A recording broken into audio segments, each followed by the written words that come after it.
Now, from a point of view of specifically, let's say about duty free, look, there are a couple of growth drivers. First of all, you've got to look at really the arbitrage which is possible, which is that, what is the pricing between the local market, what is currently available in the duty free outlet. Apart from that, I think innovation, uniqueness, product offerings, and I think a lot more around data analytics needs to be done. And I think that really is a huge growth driver in terms of looking at how to drive duty. We can go down why it has happened that way, but structurally the business model is such that it does not unlock all the value. A few examples, one on the passenger side, if you realize that, you have all kinds of passengers. So you have customers for whom spending 1,000 rupees is a luxury, and you have customers for whom spending 1 lakh rupees is a luxury. Unfortunately, the offer is so much focused on a particular kind of customer that a lot of value gets just passed through. We have been saying that Cochin has been for long doing a very successful departmental store model. Now, if you look at a low-end packs base in Delhi or Mumbai or any other places, it is sometimes larger than Cochin. Right. That's one part. The second part is because of the margin structure, the offer in airport is not representative of the wallet which you spend. So as a customer, if you look into my buying habit or your buying habit or anybody's buying habit, you spend probably 50 to 60% of your disposable income on categories which are not being retailed in airport, for example, electronics, simply because these are low margin categories. An airport tends to look into a revenue share model and therefore just forget about a 5% margin model. And thirdly is the segment of one story wherein, if you give discounts, you give to all. While there could be some customer who would make a buy because of a discount, there could be somebody else who's not looking for a discount. So entire idea about data analytics and going down that path to figure out what do I want is also not being done. And because of compliance reasons, the data is available. Duty-free operators are forced by law to keep the record. So technically, you can look back, you will have exactly my entire behavior can be tracked, traced, and predicted. And those are the three large blocks where there is as much value, if not more, hiding as it is being utilized today.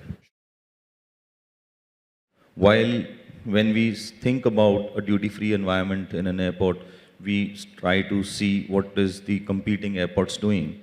So an airport in Bombay probably will start looking at what Singapore Changi or a Dubai or a Thailand is doing, while they should also see what is the off-market liquor scenario is, if it is pertaining to liquor, like Delhi, the pricing of the duty-free products, when you compare it with the neighboring state, Haryana, is very competitive. So the entire model needs to be stitched, not only keeping in different airports in mind.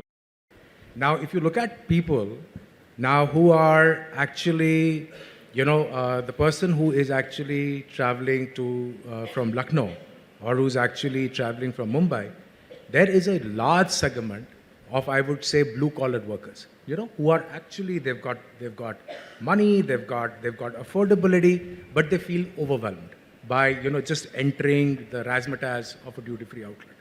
Now, there is a very, very concerted effort from our standpoint.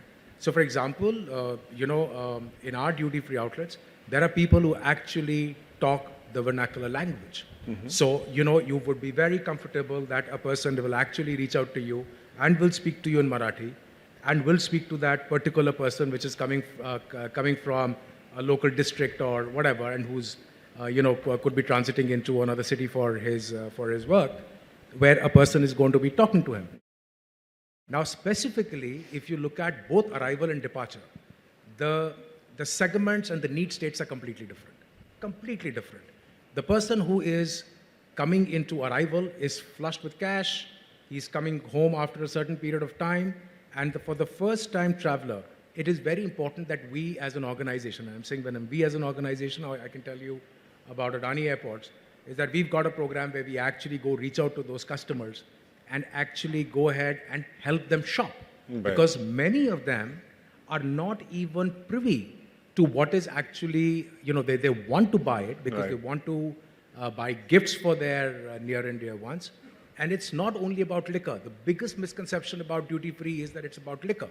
And it is actually not true. A lot of duty free trends now that we are seeing is actually moving away from liquor to many other categories. The world of digitization is playing a very, very big role. About 14 to 15% of businesses, and I'm sure this holds good for a lot of duty-free outlets, is actually being done on pre-order.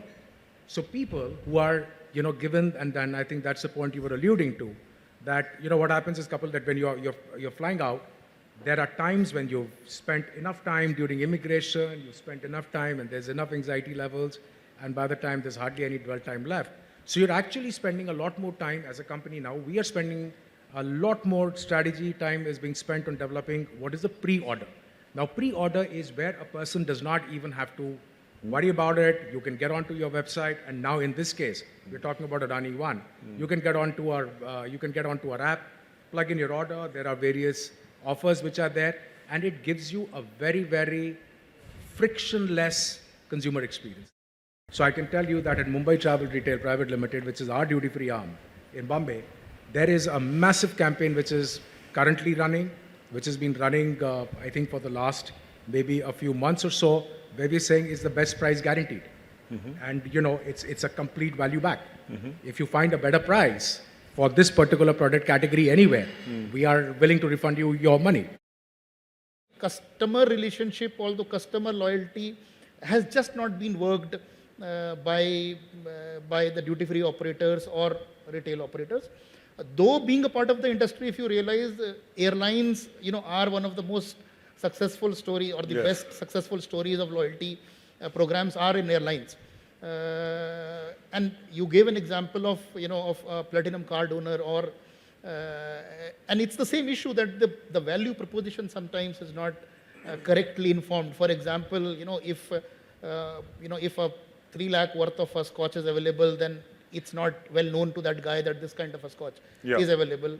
Yeah. High-end watches, and Mumbai does a very good work of high-end watches probably.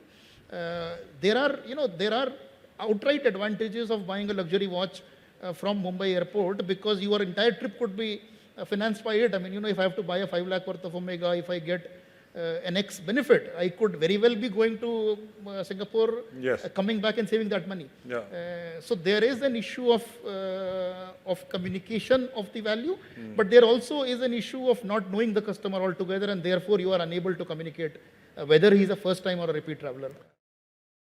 Yes, awareness does play a very, very important and a very vital role in decision making, whether to buy or not. Sometimes we also, as a duty-free operator, or we probably underestimate a customer, that this customer, from the looks of him, looks like an average buyer, but you don't know what's there, what kind of credit cards are in his pocket, and eventually he could be a high spender.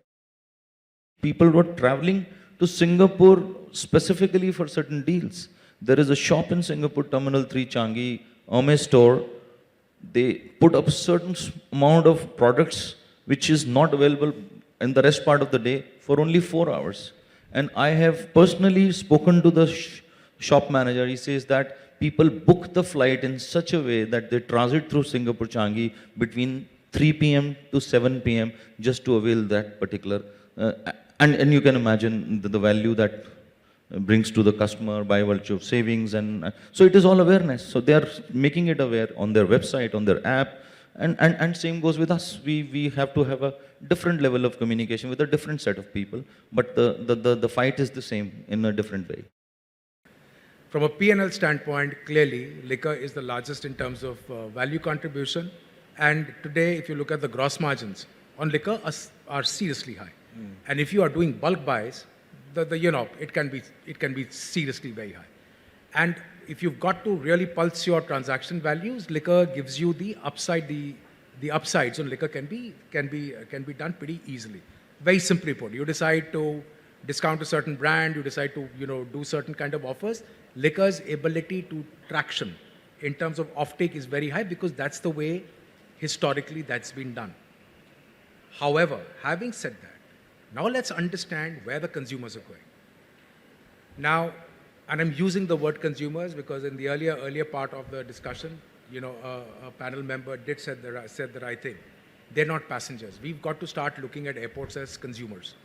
Now, when you start looking at a consumer and you start looking at his usage and attitude and his need state analysis, specifically whether it is duty free, whether it is F&B, whether it is retail, and when you start looking at it from that lens, then you suddenly realize that there is a world outside liquor which needs to get developed. If you dice the consumer cohorts and the need states, there is a lot of work which needs to get done. And therefore, I spoke about health supplements, but you talk about baby foods, there's a lot out there. Now, space is finite, right? All duty-free companies, all airport. In our case, we run the airport, we run the duty-free. So perhaps we'll be the only company which runs the duty-free and also runs the airport. Now, everybody is very sharply focused on revenue per square meter. Everybody is very sharply focused on what is the kind of extraction. Now, how do you uncork that? The way to unlock it is on the back of digitization. So you actually got to drive digitization, which takes away the space constraints, and you're able to introduce a lot more product categories and are able to address need states of those consumers, which is liquor plus plus.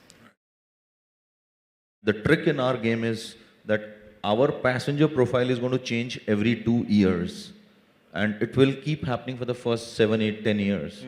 But the profile change the change will slow down, but in the initial 6, 8 years will be very sudden change within 2 years. Now you can't change the shops or the concepts or the brands within 2 years. That's practically not possible. So the concession needs to be thought out, and the brand needs to be thought out while you are balancing a certain brand and certain location with a certain size or a footprint. Definitely there is a science, and you tend to study and you interact with the experts in the business that this is my retail area. How do I allocate a certain category, say watches, leather, sunglasses, pharmacy for that matter, then different accessories, and then food. How do you complement? How do you have adjacencies with each other? I mean, a high-end brand would not like to have a pharmacy next door, and maybe vice versa. So you have to have that flow of, like all the malls you must be witnessing have the best, highest brands on the ground floor, and it keeps on changing the profile.